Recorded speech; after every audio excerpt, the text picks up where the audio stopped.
This is the story of Sandra Phiri. Sandra married the love of her life at a young age.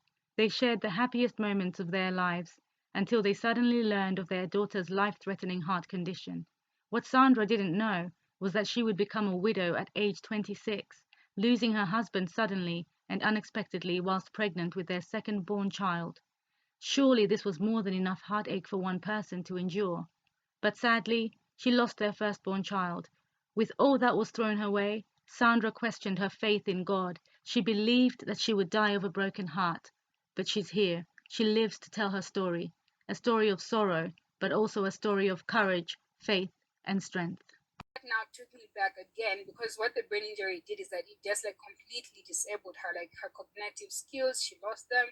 She lost all motor skills. She couldn't even swallow her saliva. She couldn't see properly. She lost her sight. Like she literally lost everything. So in another way, I lost her. So like I'm always saying, for my daughter, like I felt I lost her twice, because after the brain injury, when she lost everything, she was a new child. I had to learn her all over again. I had to love her differently than I loved the Alexis prior.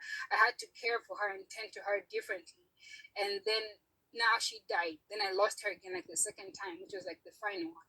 So in that period, my faith went through so many things. Like I was going crazy. That has a CT scan, he had already started seizing.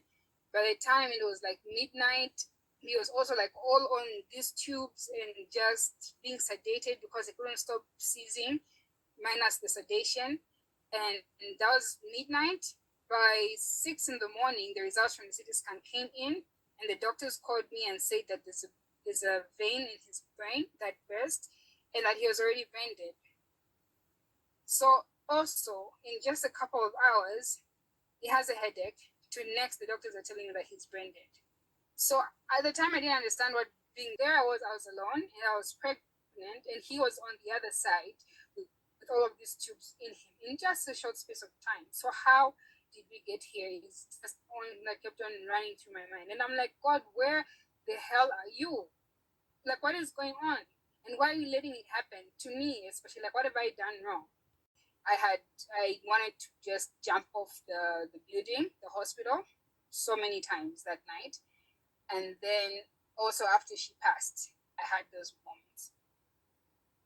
Yeah, that's a lot. Yeah. To know that you feel like you can't handle life, you just can't take what's being thrown at you.